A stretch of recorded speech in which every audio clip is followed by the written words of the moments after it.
Madam Zimmer. So now, indeed, I give the floor to Madam Zimmer. Vielen Dank, Herr Präsident. Thank you very much, Chair. And also thank you very much for the fact you've already announced that you're going to be comprehensive with me. I think you misunderstood me, says the Chair. I'm still going to be tough if I need to be. So we have to decide, says Madam Zimmer. This is about whether or not we're going to stick to the status quo and that we are not going to move forward with change in the European Union and lead to disaster, or whether or not we're going to have a new social and a democratic EU. And that is the question that we have to ask ourselves. From our point of view, we think that the European institutions have got to be profoundly cleaned and reformed, not simply small changes made. The House of Europe has got to be made livable for everyone. It's got to give the citizens of Europe proper jobs and proper decent places to live, and confidence in the future. That all hangs together. The young people have also got to have a sense of trust in the future.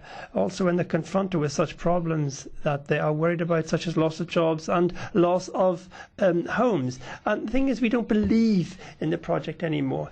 We don't believe it when what we have is a kind of firework of promises, because what no one has ever said clearly is that the concept that we've had of Europe up until today, which is to look at and commit to global competitiveness, and that should be the end of the story, and that it's always on the shoulders of the citizen to carry the debts and to carry the efforts, and that they've got to live with the cuts that exist, the privatization of public services and public goods.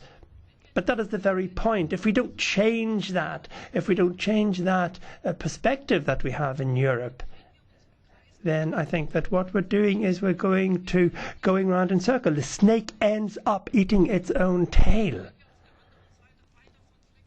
If we keep talking about flexibility, we keep talking about non-protected jobs, how are people going to believe in that? How are we going to actually change the perspectives for employment for young people for the future? What we have to say is, when the question is being asked here about why there is growing nationalism and a retreat into the national responsibility of member states, well, there's a very key reason for that. It's that the member states are always rolling out the red carpet to nationalism, and that in fact is the huge damage that's going to be undertaken or caused to the European project. It's very important that the foundations of the European Union cannot be a kind of flying carpet. It has to, I think, be the greatest danger that we face at the moment. I think there's two answers. One is that the Union has got to be democratic, it's got to be really made democratic, and that the members of the European Commission should take part in elections. And that's a little step. That's not the only thing that we need. We have to have proper responsibility on the part of the commissioners towards the European citizens.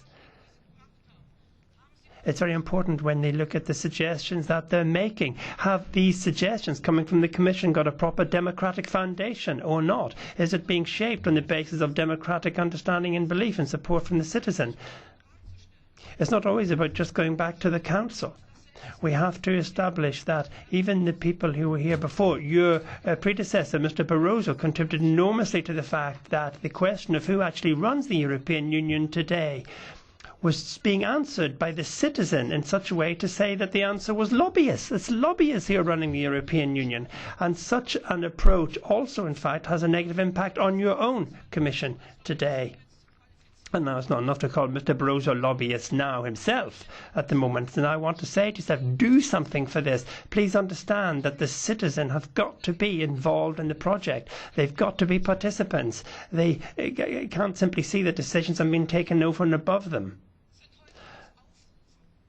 A lot of the answers that are putting forward today are being put forward as appeals. I heard the term appeal or call 5 or 6 times during the speeches. But who are we calling to? Who are we making the appeal to? It's not just the citizen. You've got to do it.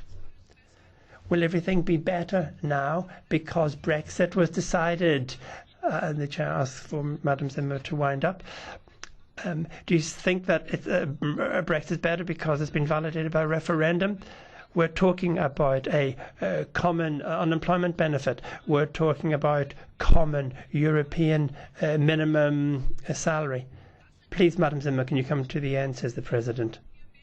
But we're expecting more. We want to have some concrete solutions, some concrete answers, and then we're ready to get involved with you in the discussions.